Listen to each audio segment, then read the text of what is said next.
empezamos esta parte de la programación viendo la entrevista realizada por Darío Henao Restrepo al ministro de Cultura y Artes de este país. Bueno, estamos con Juan David Correa Ulloa, el actual ministro de Cultura de Colombia, que en buena hora pues llega a dirigir este cargo tan importante en nuestro país y es el invitado a abrir y a dar unas palabras en el 13º Simposio Internacional Jorge Isaac,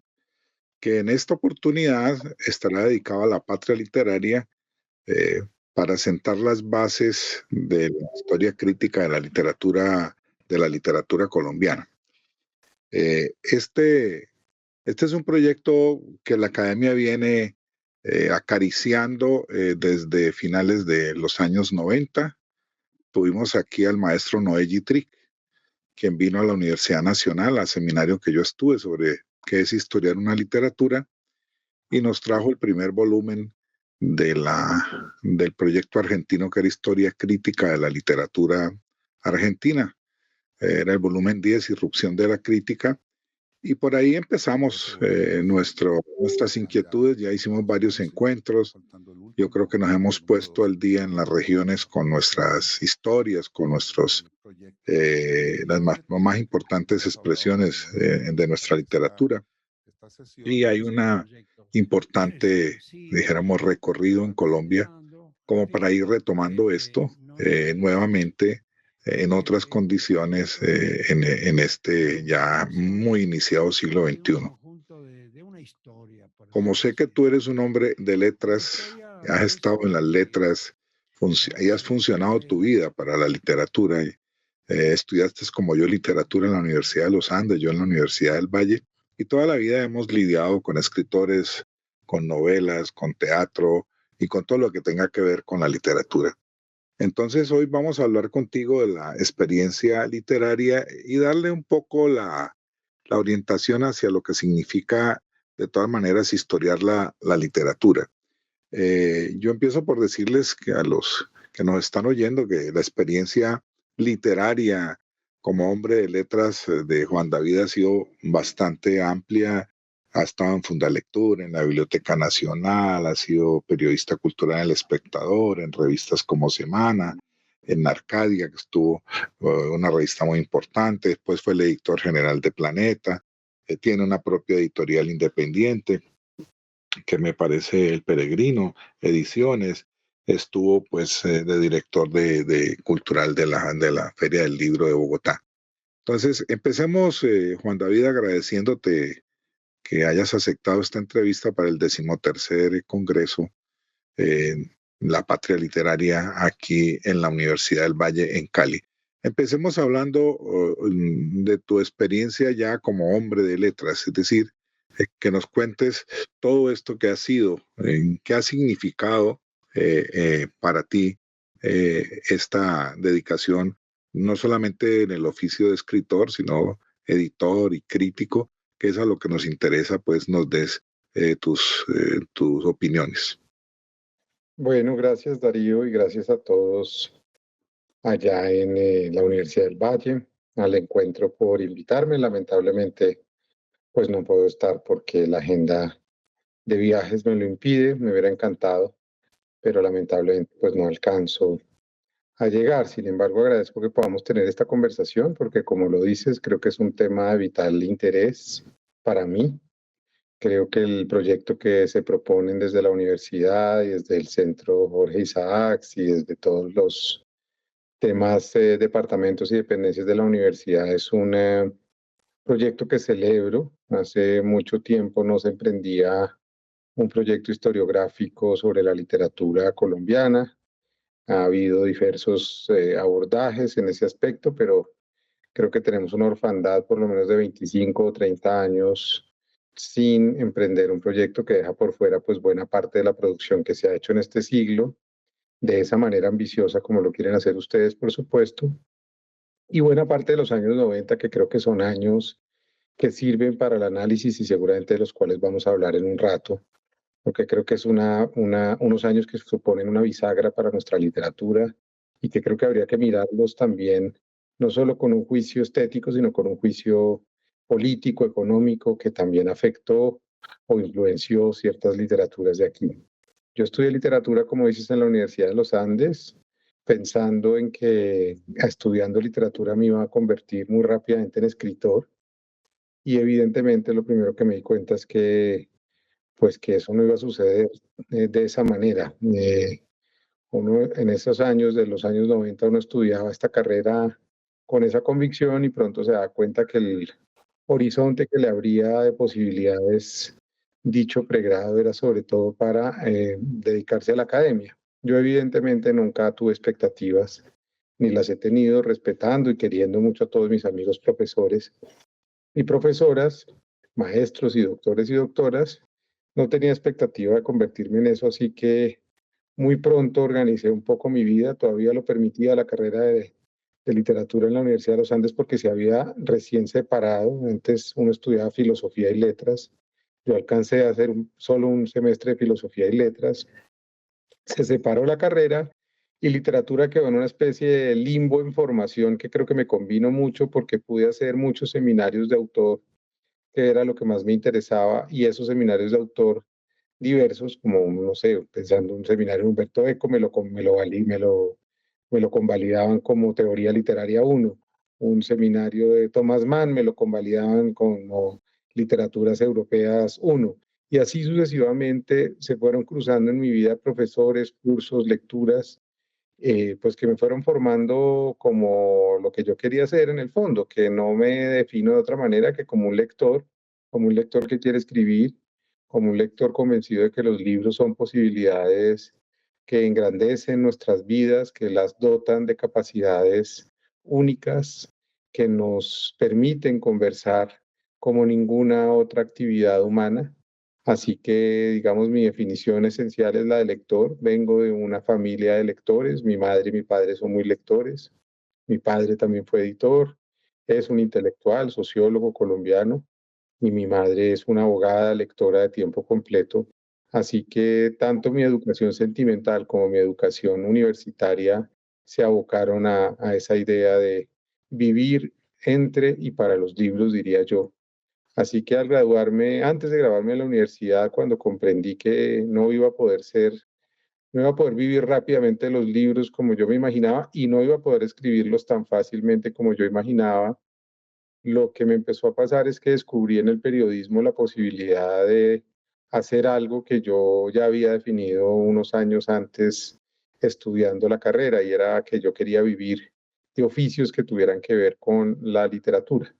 Y uno de esos oficios, por supuesto, pues es el periodismo cultural.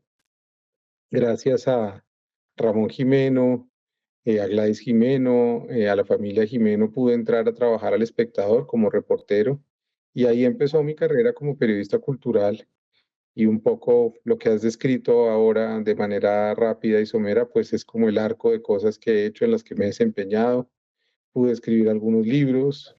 escribí muchas columnas sobre libros, dirigí revistas, fundé una editorial, dirigí literariamente un grupo multinacional en Colombia y en Ecuador. Y bueno, ahora la vida me trajo a un ministerio que no era algo que yo hubiera esperado que me pasara en la vida, pero los caminos de los libros son misteriosos. Bueno, y entrando más en el oficio que ya hemos señalado, eh, uno de los problemas que tiene que resolver una historia crítica de la literatura, en el caso colombiano, es qué es lo que se historia, qué es lo que se destaca y qué no, sobre todo cuando tú mismo has planteado desde que llegaste al ministerio, eh, el cambio tiene que incluir, el cambio tiene que ir a los territorios, el cambio tiene que ser llevando colegios y bibliotecas a todo el territorio. Y el cambio también tiene que ver con que los colombianos seamos capaces de un país tan diverso, de un país que necesita mayor inclusión, pueda tener una historia de su literatura, que es un aspecto clave de su cultura, que se corresponda con él. Entonces, para que nos des tus opiniones de este proceso que de todas maneras hay que resolver para Colombia con una historia crítica a la literatura colombiana que sea lo más incluyente posible. No sé si me lo dijiste tú cuando hablamos aquí en Bogotá en su momento, y creo que ese es el abordaje que han elegido y si ese es el que más me interesa, y es abordar la historia crítica de una literatura escrita en un territorio o por personas que proceden de ese territorio desde sus tensiones, sus problemas y no desde su cronología solamente. Yo creo que hay un primer abordaje que es muy interesante porque a través de esos problemas, como quería Estanislao Zuleta, uno descubre los hilos invisibles de las tradiciones, de las búsquedas, de las correspondencias. La literatura no es un asunto de avance, progreso, simplemente es un asunto de horizontalidad en donde conviven lenguajes escritos hace más de 20 siglos y lenguajes absolutamente contemporáneos y siguen vivos y siguen influenciando a unos y a otros con la misma potencia y con la misma lucidez que lo han hecho a lectores del pasado, como puede ser Cervantes o como puede ser Joyce o como puede ser Rivera en nuestro caso, o como puede ser García Márquez o Marvel Moreno o en fin. Para no extenderme, lo que te diría sobre eso es elegir la manera que ustedes han elegido, que es abordar esta historia crítica desde tensiones, problemas y épocas, creo que es lo adecuado. A mí me parece, y esto es una opinión personal y discutible, por supuesto, que a partir de la puesta en marcha del neoliberalismo en la década de los años 80 y gracias a que eso también se impuso en los estudios culturales en Estados Unidos, un país que no ha dejado de ser definitivo en su influencia en Colombia, porque la decisión diplomática a comienzos de siglo, cuando perdimos Panamá, fue decidir, nuestras élites decidieron más bien que lo único que íbamos a mirar era el norte, en eso que se llamó el Respice Polum, es decir, nuestra diplomacia la hacemos con Estados Unidos y es en función de Estados Unidos que hemos organizado también nuestros relatos, nuestras maneras de existir, de estudiar, de pensar incluso, lo cual es muy problemático, pero digamos que a partir de la década de los 80, cuando ese relato del neoliberalismo se impone por vía de Margaret Thatcher primero y de Ronald Reagan en Estados Unidos, lo que se busca en el fondo es quitarle la potencia política, ambiental, económica, sociológica a la literatura. Y nos convencen de alguna manera que la literatura tiene que estar despojada de todo y ser estudiada solo en su dimensión textual y simbólica. Yo estoy en absoluto desacuerdo de eso. Yo peleé mucho con eso en la universidad. Yo era un convencido de que había que entender la época de los escritores, las tensiones de los escritores, sus lugares de creación, sus maneras de acercarse a sus formas de vida, a cómo vivían, a cuáles eran sus sueños y sus esperanzas, para entender, por supuesto, lo que habían hecho. Y creo que en Colombia eso se nos ha olvidado. Creo que en Colombia, incluso un escritor como García Márquez dijo en los años 50 que la vorágine era una cosa ahí, una cosa que él no entendía. Y por vía un poco de esa especie de despectiva actitud y absolutamente una idea de que la literatura pues tiene épocas mejores que otras, yo creo que se nos ha olvidado entender las dimensiones históricas en donde hemos creado nuestra literatura sin dejar de lado, por supuesto, el siglo XIX como un siglo definitivo en la conformación de ciertas novelas fundacionales, eso que Doris Sommer llama las ficciones fundacionales, y por supuesto literaturas que provienen de la oralidad y de la tradición de nuestros pueblos étnicos, de nuestros pueblos originarios, en donde hay una riqueza inmensa oral que creo que tendría que tener un lugar central en esto. Entonces, para decirlo en síntesis, creo que hace falta en esa historia crítica, no en la tuya, en la que ustedes se proponen, sino en la concepción de lo que se ha hecho hasta ahora, una verdadera apropiación de los recursos literarios, así provengan de la oralidad, de los pueblos originarios, de las tensiones con la afrodiáspora, que empezó, por supuesto, en el siglo XV y se desarrolló de una manera brutal durante el siglo XVI y XVII. Si no tenemos en cuenta ese momento y lo que se produjo en ese momento aquí, pues estaremos haciendo una historia incompleta. Y por supuesto, después tendremos que hacer una historia desde nuestra fundación como república, porque lo de la colonia se ha estudiado más, digamos. Recuerdo los estudios de Álvaro Félix Bolaños, por ejemplo, sobre la barbarie colonial y Juan de Castellanos. Recuerdo los estudios de Manuel Hernández sobre el carnero, los estudios de tantos otros que se han ocupado del periodo colonial. Y de ahí en adelante yo diría que la época republicana lo que supone es un reto que tendría que ser abordado desde esas tensiones históricas, ya no solamente desde una época global, porque son 2 siglos en donde pasan muchas cosas, sino desde una época en donde vivimos cientos de épocas, cientos de estéticas, cientos de ideas en pugna, en una sociedad que se construyó también desde una élite que fue arrasando cualquier posibilidad de diferencia, de diversidad y de convivencia con discursos excéntricos, a pesar, y esto, con esto cerraría, de que nuestra gran literatura proviene de la región. Nuestra gran literatura no se ha hecho en la ciudad letrada o en todo caso en la ciudad andina, se ha hecho en las regiones. Si vemos los grandes escritores colombianos, por lo menos aquellos que fueron eh, distinguidos y nuestras grandes escritoras y que se leen en el mundo, en general la gran mayoría provienen del Caribe, de la costa pacífica o por lo menos de la zona de influencia de Cali, de regiones lejanas que han producido grandes poetas como el sur del país o del Catatumbo y Cúcuta y de los Santanderes. Entonces,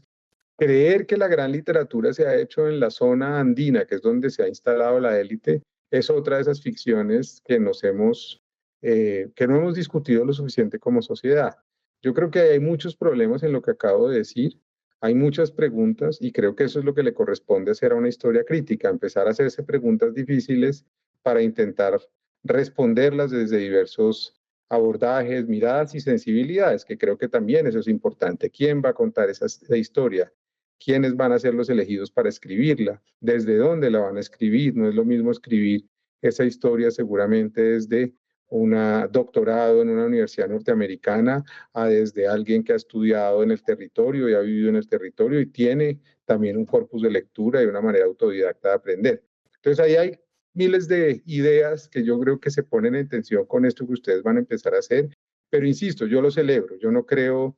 que uno al discutir o al pensar en voz alta sobre lo que se está haciendo tenga por qué pensar que es un problema, sino es una gran oportunidad. Y creo que ustedes tienen una gran oportunidad de hacer un relato literario, si se quiere, o historiográfico sobre nuestra literatura o sobre la literatura que en todo caso se ha escrito aquí en Colombia. Has tocado un tema clave y fundamental de lo que vamos a hacer en nuestro proyecto, que este simposio va a permitirnos como armarlo y darle la direccionalidad, un poco siguiendo el modelo argentino de Noé Gitry, que vino muchas veces a Colombia, estuvo dando seminarios entre nosotros, en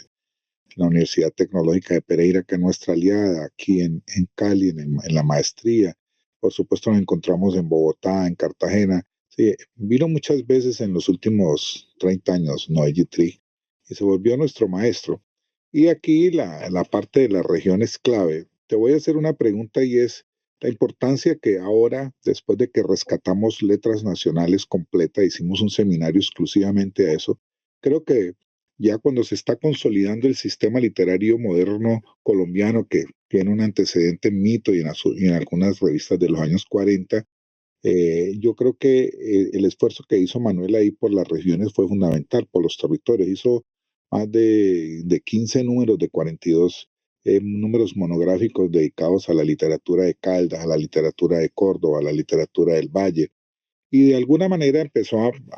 que en los territorios estaban dando una serie de escritores que posteriormente todos serían importantes. Por ejemplo, Roberto Burgos Cantor, que tú lo mencionas en muchas de tus entrevistas, el primer que le publicó el primer cuento fue Letras Nacional y después sería un gran escritor, y así con Oscar Collazos y con otros de las distintas regiones. Entonces yo te pregunto ya de manera más específica, tú que has sido editor y has sido crítico en los últimos 30 años, es decir, ¿cómo ves tú ese movimiento hacia las regiones, a que el centro andino dialogue y un poco, dijéramos, desandinizar, dijéramos, a las historias, que no se hagan solamente desde Bogotá, sino que dialoguen con las regiones, ahí las revistas, los semanarios y todo lo que se ha hecho en las regiones es riquísimo y muy importante para que tú como editor y como crítico nos des una opinión al respecto. Yo creo que es una actitud ante el país, Darío. Yo creo que es una actitud que algunos de los que hemos crecido en este siglo, pues nos hemos dado a la tarea y es avivar nuestra curiosidad y obligarnos a pensar de qué país somos, en qué país estamos, cuál es nuestra realidad. Y evidentemente tiene que ver con una generación o con ser hijos de una generación que se emancipó también contra una idea, digamos, blanca, heteronormativa, patriarcal, andina, si se quiere, que quería pues convencernos de que la posibilidad de nuestra literatura tenía que ver con esos párnasos literarios o con esos círculos de elegidos. Y evidentemente, por ese camino de esa rebeldía que empezaron, digamos, en este siglo, personajes como Fernando González en su momento, o personajes como el mismo Zuleta, que lo he mencionado, o personajes como Jorge Gaitán Durán y Eduardo Cotelamus, por ejemplo, o personajes como el mismo García Márquez en su momento, o Álvaro Mutis, o Arnoldo Palacios en el Chocó, o la misma Marvel en los años 60 y 70 en Barranquilla, o la misma Alba Lucía Ángel en esos años. Yo creo que todas estas personas, en el fondo, lo que nos fueron enrostrando a quienes crecimos en Bogotá es que la riqueza y la posibilidad simbólica de Colombia se correspondía, si se quiere, a la diversidad geográfica, climática y cultural. Somos un país de culturas, no somos un país de una única cultura. Entonces yo creo que lo que señalas es muy importante. Creo que ese acento regional, no en el sentido de los límites departamentales, sino en el sentido de los territorios que llamaríamos territorios bioculturales, en donde compartimos otro tipo de códigos, son esenciales en la mirada. Yo creo que aquí se han hecho muy buenos trabajos teóricos sobre literatura colombiana, Raymond Williams, Manuel Hernández, Montserrat Hernández, Betty Osorio. Ustedes en la Universidad del Valle han hecho proyectos de una inmensidad increíble, han recuperado a Zapata Olivella, han hecho bibliotecas afrocolombianas, en fin, se han hecho, no, ni se diga el proyecto que hizo Juan Gustavo Cobord a finales de los años 70 en Colcultura, o sea, más de 200 títulos trayendo personajes y noticias de provincia, como cuáles, como Jaime Manrique Ardila, como Andrés Caicedo, por nombrar dos costas opuestas. En fin, yo creo que esa tensión entre lo regional y el centro poco a poco se ha estado diluyendo, y lo digo por la emergencia también de un gobierno de izquierda por primera vez en Colombia, que no se debe solamente a un accidente de un hombre, sino a una serie de procesos sociales y de luchas y de búsquedas que llevan mucho tiempo y que se concretaron obviamente en un momento histórico en cabeza de Gustavo Petro, pero Petro y el presidente no es un accidente en la historia de Colombia. Petro es el acumulado histórico de miles de miradas, decenas de sensibilidades que provienen de las regiones, que provienen de los lugares alejados de este país y que de alguna manera han participado en procesos sociales desde hace mucho tiempo y se sacuden, si se quiere, del racismo estructural que vivimos, del clasismo que vivimos y eligen una opción popular. La literatura y el arte, en muchos casos, son lugares de lo popular. Nos han querido convertir en este siglo XX, XXI, perdón, de que no, y eso tiene que ver con los años 90, de los cuales ya hablaremos, en donde de alguna manera se jerarquiza el lugar de la literatura. Los grandes grupos multinacionales entran al país, eligen contar una ciudad letrada desde lo blanco, desde las universidades, desde las sensibilidades urbanas solamente, y como que apagan un poco a todos esos escritores que venían armando un relato y un acumulado de búsquedas de los años 90 para atrás, digamos, todos los 80 hacia atrás. ¿Qué es lo que ha aparecido en los últimos 10 o 12 años? Ese país que quedó suspendido allá.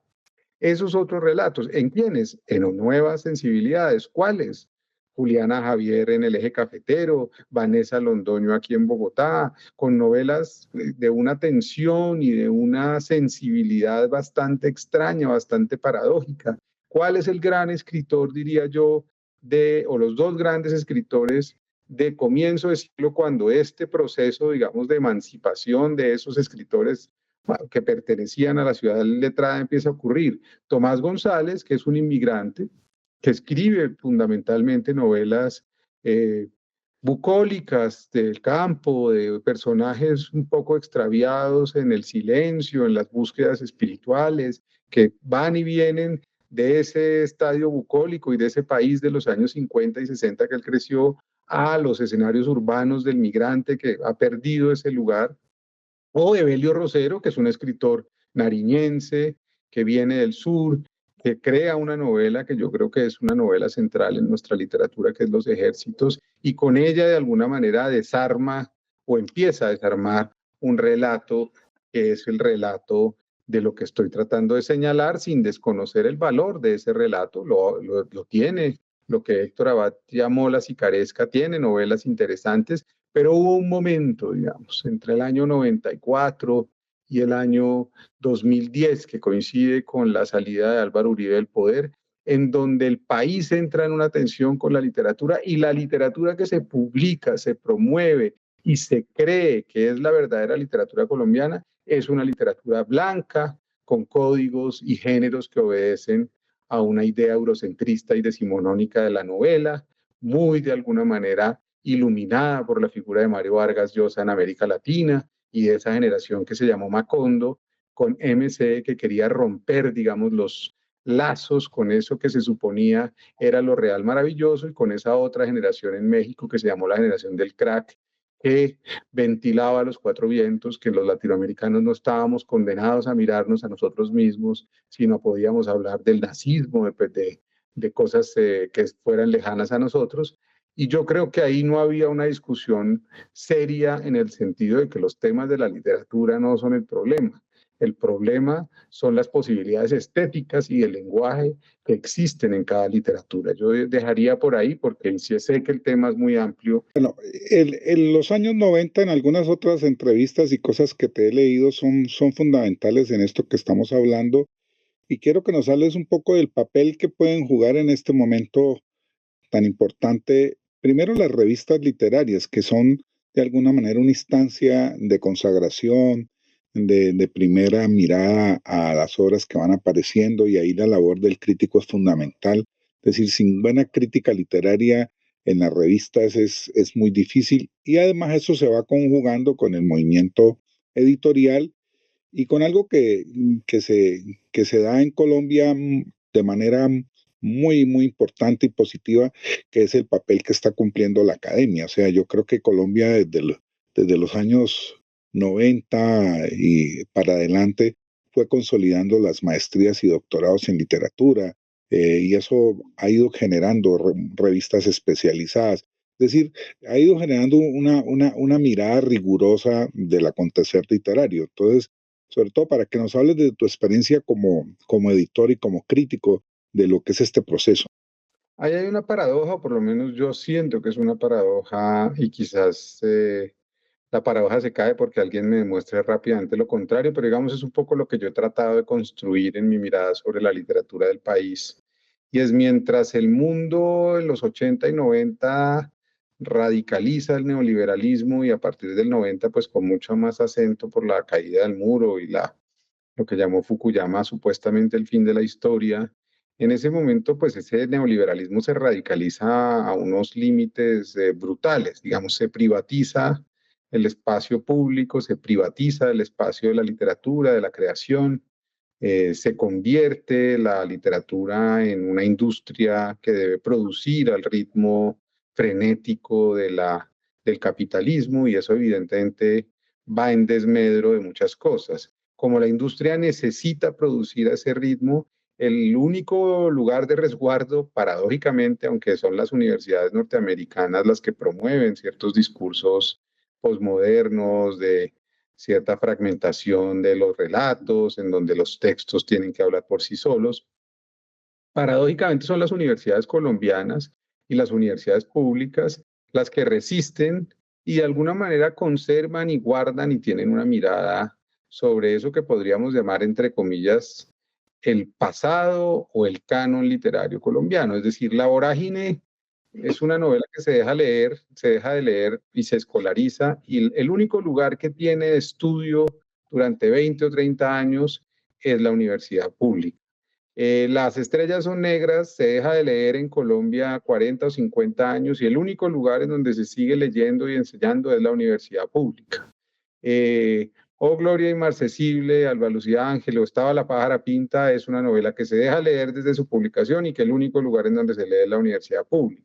Fíjate que Andrés Caicedo es un escritor que sus dos amigos, Luis Ospina y Sandro Romero, o su amigo Luis Ospina y su heredero espiritual Sandro Romero y Luis Ospina, redescubren y tratan de hacer intentos desesperados en los años 80 en Oveja Negra y después en Norma, pero es un escritor que cristaliza, digamos, ya como un autor parte del canon, gracias a la universidad, que es donde se lee. El gran público pues leía que iba la música y yo no diría que de una manera tan masiva como ahora se lee, son las universidades las que empiezan a guardar, la de Antioquia con su editorial, la Universidad de Caldas, la Universidad de Cartagena, en fin, son centros que a través de sus revistas, de sus artículos y de su construcción de departamentos y posgrados de literatura, son las que logran resistir al embate de lo que estoy diciendo, porque la industria estaba mirando hacia otro lado, no le interesaba mirar al pasado. Si tú te pones a ver los grandes grupos, el gran grupo, digamos, en los 90 que era Planeta, no estaba recuperando literatura, digamos. El gran desgarramiento que le ocurre a Vallejo y a Mejía Vallejo, por ejemplo, los escritores anteriores con el grupo Planeta, es que a partir del año 95 su obra desaparece. El río del tiempo desaparece de Planeta y es gracias a la tarea de gente de tu generación que en otro grupo, que no era tan grupo, era simplemente un sello editorial grande español que es Alfaguara, de la mano de Pilar Reyes, su padre es Carlos José Reyes, y ella viene de esa tradición, empiezan a reivindicarse sus escritores que habían sido de alguna manera invisibilizados, con lenguajes más complejos, que esa generación de los años 90 no quería leer porque le parecía que eso era denso, que eso era barroco, que eso era harto, que eso no valía la pena, que uno que se iba a meter a contar historias desde el abigarramiento, Entonces, ahí hay unas cosas muy interesantes y yo te diría que eso tiene que ver esa década también con la emergencia de ciertas revistas literarias o revistas, digamos, de periodismo literario como El Malpensante y Número, una inspirada muy en el modelo del New Yorker, digamos, del nuevo periodismo, de una literatura, digamos, mucho más concentrada, si se quiere, en un modelo occidental. Número con un discurso mucho más abierto a las ciencias sociales y humanas y por eso también de alguna manera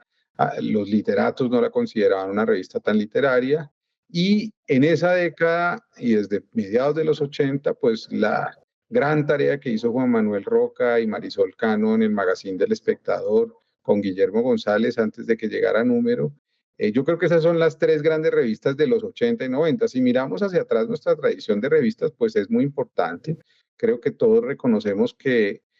ECO es la gran revista desde los años mediados de los finales de los 60, mediados de los 60 hasta los años casi 80.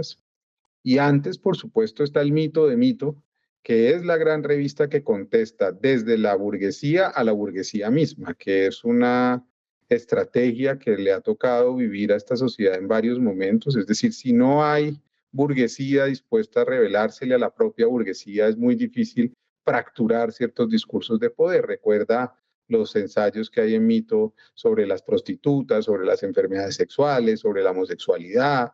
Publican por primera vez ese poema que me parece que es fundacional para definir el país que va a empezar a ocurrir, que son los elementos del desastre. Publican por primera vez la novela de García Márquez, el coronel no tiene quien le escriba. Es decir, y si empiezas a echar para atrás, encuentras en nuestra historia literaria muchas revistas significativas, las revistas de los años 20, antes Baldomero Sanincano, y también una gran parte de nuestra historia literaria de revistas sepultada por esos discursos hegemónicos que una y otra vez se oponen al cambio. ¿Qué historia ha estado sumergida? Y recomiendo leer ese libro para incorporarlo a la historia crítica de la literatura que ustedes están proponiendo. La historia que emerge a partir de la aparición en el escenario del siglo XIX de Candelario Beso, más o menos en 1872, y la aparición de lo que se llamó el Club Afrocolombiano o Club Negro en los años 40, de la mano de Manuel Zapata Olivella, Arnoldo Palacios, Delia Zapata y todo el grupo que ustedes conocen bien porque tienen un centro de estudios afro allá en la del Valle que celebro y que ha sido pionero en estudios en este país. ¿Qué pasa en esos años, como lo demuestra Francisco Javier Flores? Pasa que en Quibdó y por la vía del trato de comunicación en el Caribe se crean imprentas, se crean editoriales, se escriben libros, se publican novelas, y toda esa historia de casi 70 años no existe para la gente que ha estudiado literatura en este país. Eso por mencionar solamente un hecho que es incontestable, y es cómo nos hemos contado y cómo las revistas también han sucumbido a ese poder hegemónico que quiere aplastar, digamos, los contrarrelatos. Para ponerte otro caso significativo, mientras ocurría Mito, ocurría la gran violencia en Colombia entre el año 48 y el 62, para poner un límite temporal arbitrario. En esos años se publicaron más de 180 novelas en Colombia. Son novelas escritas de dos características. Las primeras de ellas escritas por párrocos que usaban seudónimos para protegerse, y en general eran novelas, panfletos que buscaban o aleccionar, moralizar, o por gentes liberales menos conservadoras que también usaban seudónimos para contestar ese poder. Pero ese no eso está muy claramente dicho por García Márquez en un artículo que recomiendo también releer a la luz de este tiempo, que se llama 2 o 3 cosas sobre la novela de la violencia en Colombia, que publicó en la revista La Calle en el año 58. Y eso, ese tiempo, digamos, esos años, desdibujan una cantidad de novelas que yo creo que son fundamentales para entendernos y que fueron olvidadas. ¿Cuáles? Carretera al Mar de Tulio Bayer, Marea de Ratas de Echeverry Mejía, el mismo Día del Odio, que lo condenamos, digamos, al ostracismo por la afiliación política de Osorio Lizarazo y lo que hizo con Trujillo. Y así sucesivamente una serie de novelas que se escriben en ese tiempo que son eclipsadas, uno, por la emergencia de un personaje tan vital y tan poderoso en el sentido espiritual como García Márquez, que todavía no lo era en el año 58, por supuesto, sería injusto adjudicarle tal poder, pero de todas maneras, por cierto poder hegemónico que no quería que esos discursos existieran. Hoy todavía lo es. Si tú te pones a analizar los catálogos de los grandes grupos editoriales, no por echarme flores, salvo en mi caso, que publiqué más de 500 títulos y que hice un esfuerzo decidido por incluir literaturas afro, literatura regional, mujeres, discursos queer, porque es en lo que yo creo. Yo no me echo flores por eso, yo pertenezco a esa tradición, yo pertenezco a esas ideas del mundo progresistas, y a eso me debo y por eso lo hago. Pero si quitas eso, tú lo que empiezas a descubrir es que ese discurso de lo hegemónico sigue primando en el discurso, digamos, de lo que llamaríamos las literaturas más masivas o comerciales, porque siguen eclipsando esos otros discursos. Eso es lo paradójico de este país, que sentimos que avanzamos, pero una y otra vez, y lo digo con cierto humor, volvemos a la vorágine de nuestra propia derrota, de no comprender de alguna manera que si no abrimos el país, que si no nos abrimos de verdad, el nudo de nuestras violencias y de nuestras faltas de reconocimiento no lo vamos a poder desatar. Y en eso, aunque la gente crea que no, tiene que ver mucho la literatura. La literatura es consustancial, es el relato o son los relatos de una nación. Sin los relatos, sin el acceso a los relatos de una nación, pues evidentemente la realidad se empobrece y asistimos a un solo relato. ¿Cuál? El relato de una historiografía sobre ciertos hechos históricos notables, a una historiografía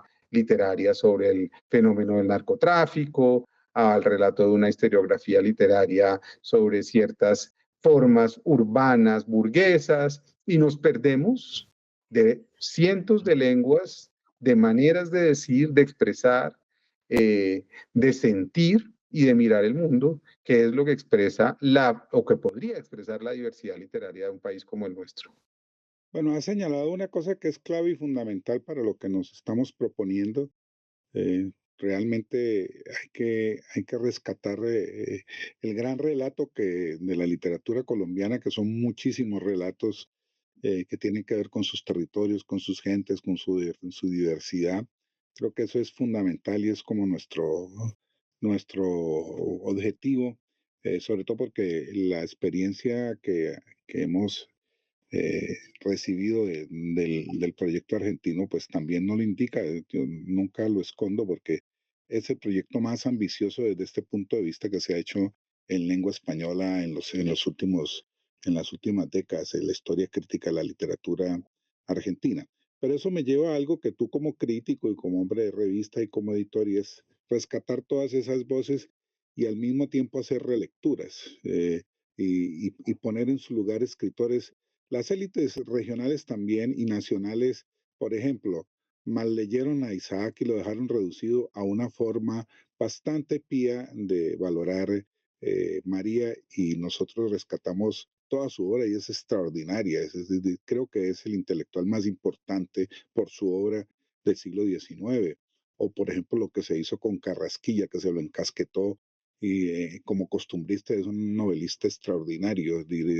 Lleras Camargo, Alberto Lleras decía que ese era un sobreviviente del siglo de oro español, lo que es un elogio extraordinario para releer a Carrasquilla en otros, ¿no? Lo mismo con Zapato Olivella, que fue totalmente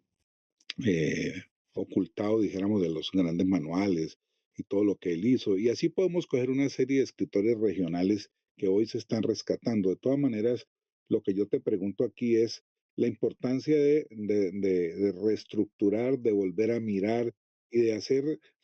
relecturas más complejas de nuestro propio acontecer literario. para que nos Sin digas. duda, yo creo que para eso, Darío, es muy útil pues lo que van a hacer en este seminario durante estas semanas, y yo les propondría, ojalá yo pueda participar más activamente cuando salga de esta responsabilidad, porque creo que es un momento muy importante para emprender esta historia crítica de la literatura colombiana. No creo que haya habido otro momento en el siglo que ha ocurrido entre la vorágine y hoy, que son 100 años, para poner otra parábola temporal. No creo que haya habido un momento más apropiado, si se quiere, para emprender una tarea así. Entonces, poner en tensión, hacerle preguntas a esas certezas, dejar de hacer sentencias, leer con una curiosidad distinta a la curiosidad que nos ha influenciado cierta estética masiva, entender que la imperfección, en lo mínimo, en las narrativas invisibilizadas, en las mujeres, en la poesía, e incluso en ciertos relatos periodísticos hay claves que no hemos sabido reivindicar. Creo que hay unas riadas o unos rizomas fascinantes. Y yo creo que esta historia de la literatura que ustedes pretenden construir debería pensarse más en términos hidrográficos, es decir, cuántos ríos, afluentes, mares, lagunas, humedales, pequeños meandros, han existido como posibilidades de escritura y simbólicas para nosotros, y menos en entender esto como un sistema jerárquico en donde ha habido unos logros incontestables, unos sitiales de honor, unos escritores que son internacionales, otros que han sido injustamente olvidados, como si esa fuera la tensión posible. Yo creo que repreguntarle a esa historia y hacer una nueva geografía para contarla es algo que va a permitirle al país también empezar a transformar su propio imaginario. El cambio social que está proponiendo este gobierno es un cambio cultural, no es solo un cambio en la justicia que todos queremos para este país, en vencer la pobreza, en que la gente tenga acceso a la salud, en que se pueda sindicalizar con libertad, en que pueda contestar a sus patrones, en que pueda trabajar con dignidad. Eso por supuesto, pero también es un cambio de relato que suponga que hay miles de relatos posibles que hay sensibilidades que fracturan, digamos, las maneras sintácticas de un solo lugar, que hay lenguas y formas de decir que son distintas a las nuestras. Las literaturas indígenas no han sido miradas con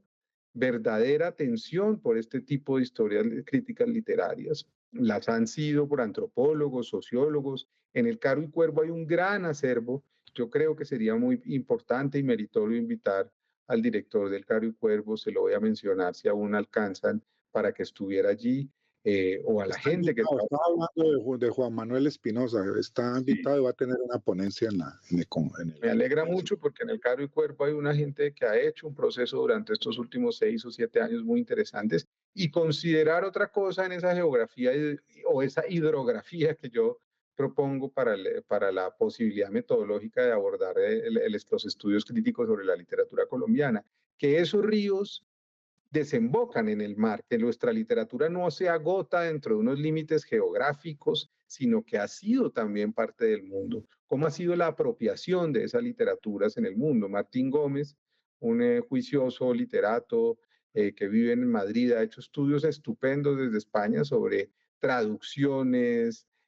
vertidas a otras lenguas, circulación de nuestra literatura en el mundo, y habría que considerar esas tensiones también con lo internacional. Muchos de nuestros escritores consideremos que lograron ahí sí unos sitiales de preponderancia internacional porque se fueron a vivir a los centros internacionales del mundo, se fueron a vivir a Barcelona o se fueron a vivir a México o se fueron a vivir a Madrid o en algún momento se fueron a vivir a París.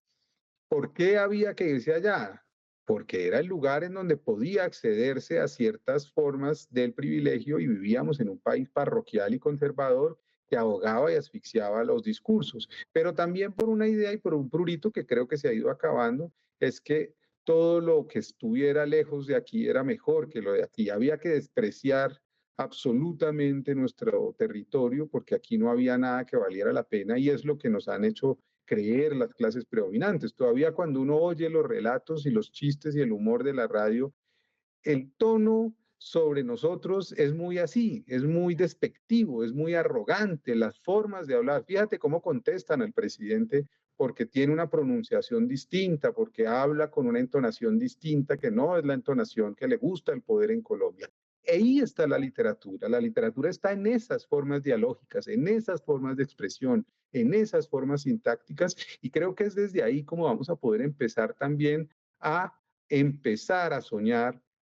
con una historia republicana popular que sea capaz de ser mucho más incluyente y mucho menos excluyente que lo que hemos tenido hasta ahora, que a mi modo de ver ha ido en desmedro también de la construcción social y de paz del país. Entre más pobres, centradas y encerradas sean las expresiones artísticas en el sentido de su difusión, comercialización y posibilidades de circulación en el mundo, evidentemente más pobres es una sociedad, o más rica y menos visible, que es lo que nos ha pasado en este país, porque la literatura, las revistas, los libros, los poetas no han dejado de aparecer. ¿Cuáles son los grandes poetas de este siglo? Están regados por todo el territorio. Hay excelentes poetas indígenas, afro, evidentemente regionales, muchos y muchas, pero nos toca empezar a prestarle atención a eso que no miramos. ¿Cómo es el Amazonas nuestro hoy, por ejemplo? No hemos logrado tener una relación con el lugar que quizás es el centro de la discusión mundial hoy. ¿Cómo es nuestra relación con nuestros países fronterizos? ¿Hay acaso conversaciones en eso que llamaríamos portuñol en las fronteras con Leticia? ¿Cómo es la sensibilidad que se ha construido a partir de la migración doble, en doble sentido, colombo-venezolana y venezolana-colombiana? ¿Cuál es nuestra relación despectiva con el sur y con Ecuador, al que consideramos un vecino de menor cuantía cuando tiene muchas cosas que enseñarnos? Entonces, fíjate cómo se va abriendo esto, que me encanta que lo vayan a hacer y de verdad lo celebro. Yo estoy muy comprometido con este proyecto, quiero terminar diciendo eso. Soy un convencido de que personas como tú y centros como la Universidad del Valle, que es una universidad pública, han hecho una tarea inmensa que esta sociedad tiene que reconocer, y es fantástico que esta historia se vaya a escribir o por lo menos se vaya a iniciar desde el Pacífico colombiano. Tenemos una deuda inmensa no solamente con el Cali que no aparece en las postales, el Cali marginal, que es el Gran Cali, sino el Cali que empieza ahí y recorre todo el Pacífico hasta Buenaventura y de ahí hacia el Pacífico hasta Nariño y hasta el norte del Cauca y hasta todas sus zonas de influencia. Creo que es un gran lugar de enunciación, lo celebro, agradezco que me hayan invitado pues a conversar, a tener esta conversación contigo para difundirla en medio del seminario y yo esperaría poder concurrir, escribir, pensar, dar ideas, eso es lo que a mí me interesa en la vida, yo no me siento ni mucho menos lejos del camino que siempre he querido recorrer, que es el camino de estar con la gente y como lo dije al iniciar esta entrevista, pensar desde y para los libros como posibilidades enormes de conversación y de riqueza simbólica infinita. Juan David, contesto ya para finalizar esta excelente entrevista que nos da muchas luces de lo que nosotros queremos hacer. Es un proyecto que está en construcción, que inicia pues con 35 investigadores. Yo hubiera querido invitar a 100, pero las limitaciones de todo tipo son muy grandes, pero vamos a empezar a hacer reuniones y te comento una idea que ha surgido entre nosotros. La hablaremos con el Cari Cuervo y seguramente con ustedes y con la Biblioteca Nacional. Habla también nos está ayudando la Biblioteca Luis Ángel Arango y las distintas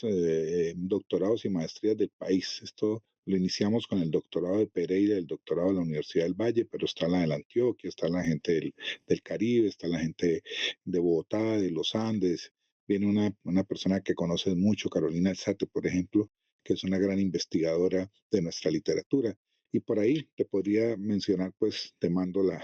programación que está cerrada, pero lo que te quiero decir es que esto hay que alimentarlo con el pequeño grupo que tenemos acá, eh, sacando adelante el proyecto con un seminario permanente de literatura colombiana que podemos hacerlo en las regiones con la ayuda de ustedes, lo podemos hacer con la ayuda del Caro y Cuervo. Cuando no lo podamos hacer real, pues en los territorios lo podemos hacer virtual, citando a los investigadores y a las personas más involucradas con esto, de tal manera que el 2024 sea el año en que consolidemos esto que para mí es un macro proyecto, es bastante ambicioso, pero creo que Colombia ya tiene hoy con qué hacerlo, tiene suficiente trayectoria, tiene especialistas, tiene investigadores y tiene una fuerza en las regiones increíble, la que tú has mencionado, es impresionante lo que hay cuando uno va a Cartagena y lo que están haciendo en sus culturas populares o en Cali o en Medellín o en cualquier ciudad colombiana o en el Pacífico profundo. De manera que es esta la idea que yo te propondría un poco para que desde el ministerio podamos coordinar, dijéramos, la construcción de este proyecto cuyas conclusiones pues seguramente te vamos a hacer llegar y haremos pues este seminario permanente de literatura colombiana que incluso podemos aprovechar la virtualidad para que sea conocido por muchos investigadores. Me encanta la idea, Darío, cuenta con nosotros. Tenemos la plataforma del Carro y Cuervo, de la biblioteca, tenemos 1.555 bibliotecas para enviar ese seminario. Tenemos ferias de libros regionales, 12 ferias de libros regionales más la de Bogotá. Tenemos presencia en todas las ferias internacionales importantes del libro del mundo. Aprovechémoslas también para eso. El ministerio ha asumido la tarea de recuperar para lo público la presencia en ferias internacionales, la tarea de organizar y apoyar la organización de ferias regionales como una asociación con claves de asociatividad, la tarea de interpelar y hablar con la Feria del Libro de Bogotá para que sea más incluyente y trate de alguna manera de dimensionar las escalas a las que se está dirigiendo. No todos pueden ser las mismas lógicas para grupos pequeños que para grupos grandes. Esa es la tarea de un Ministerio de Cultura, entender que tiene que contestar políticamente a una realidad, entender que la inclusión no solamente son recursos, la inclusión también son posibilidades de que los relatos puedan ocupar lugares en los centros de preeminencia y de poder y puedan desde allí construir las instituciones y las maneras de actuar sobre la realidad a través de políticas públicas. Ese es el compromiso de este ministerio que yo presido, es el compromiso que obviamente les pongo a sus órdenes, porque yo no soy otra cosa que un representante, un funcionario público, un servidor público, no soy alguien que llegó aquí por méritos o meritocracias politiqueras. Yo soy alguien que ha trabajado toda la vida en el sentido de tratar de construir desde mi saber mi posibilidad de vida, y me encantaría que el seminario permanente lo instaláramos. Te hago ya la oferta de entrada en la Feria del Libro de La Habana en febrero próximo, que siguiéramos en Mocoa, en Putumayo, donde vamos a hacer un acto muy importante con la vorágine. Después vamos a estar aquí en Bogotá en abril, después vamos a ir a Quito en mayo, a finales de mayo vamos a ir a Santa Cruz de la Sierra, en junio queremos ir a España y a Francia, en julio queremos estar en Inglaterra, en Londres y en Estados Unidos, y en Bélgica, para hacer con Bélgica una conversación triple que interpele el colonialismo, preguntándole a Bélgica y sentándonos con Bélgica para hablar de un triángulo que considero que hay que armar de nuevo, el triángulo entre la vorágine, el corazón de las tinieblas y el colonialismo belga y el extractivismo en el mundo en las primeras 2 décadas del siglo XX o en las finales del siglo XIX y las 2 primeras del XX, que creo que definieron nuestro destino. Después vamos a ir a las 12 ferias regionales de Colombia, vamos a estar por supuesto en Guadalajara y en Frankfurt, y todo eso lo que pretendemos es que sea ocupado por personas como ustedes, no que un gobierno se tome y se arrogue el derecho de ser la voz cantante en el relato, sino de que construyamos posibilidades entre todos de conversación. Yo esta madrugada de cuando estamos grabando esta entrevista me voy a Venezuela, seremos invitados en Caracas, en la Feria Internacional del Libro de Venezuela, y vamos a llevar un catálogo de casi 1.500 libros de temas colombianos, de literatura colombiana, con un tema que me gusta mucho, que es el elogio de la hospitalidad, para convencernos de que la hospitalidad es uno de los valores estéticos, éticos y morales que necesitemos reivindicar en esta época. Entonces, el Ministerio de las Culturas, las Artes y los Saberes está abierto a cada una y a cada uno de ustedes que nos están viendo hoy en este seminario y a quienes me verán después, para que nos interpelen, para que nos contesten, para que abramos espacios juntos y para que construyamos el gran relato colombiano que aún está por contar. Bueno, te agradezco la oferta y por supuesto la acepto de inmediato, toda esta perspectiva que nos abres. Tenemos que sentarnos ya con ustedes en Bogotá y acá en el seminario, en el simposio lo hablaremos, de manera que el seminario nos permita afinar y construir un gran proyecto para la historia crítica de la literatura colombiana. Muchas gracias.